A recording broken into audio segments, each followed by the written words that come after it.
నేను మీ మహేష్ ఉమ్మడి మెదక్ జిల్లా వ్యాప్తంగా ప్రధాన వార్తలు చూసుకున్నట్టయితే ప్రశాంత వాతావరణంలో మున్సిపల్ ఎన్నికలు జరిగేందుకు అన్ని ఏర్పాట్లు చేస్తున్నామని మెదక్ కలెక్టర్ రాహుల్ రాజ్ తెలిపారు.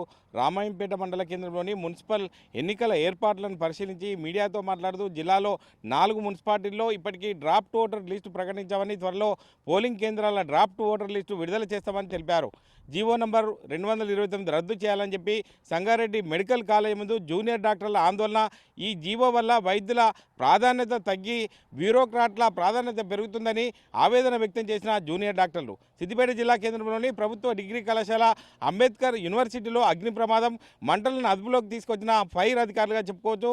మెదక్ జిల్లా రామంపేట మండలం ప్రగతి ధర్మారంలో మద్యపాన నిషేధాన్ని గ్రామస్తులు ఏకగ్రీవం చేశారు. ఈ సంవత్సరం గ్రామ పరిధిలో మద్యం అమ్మకూడదని, విక్రయించిన వారికి 50,000 జరిమానా, మద్యం కొనుగోలు చేసిన వారికి 10,000 జరిమానా విధించామని గ్రామంలో ఉన్న యువత, మహిళలు, నూతన పాలకవర్గం తీర్మానం చేయడం జరిగింది.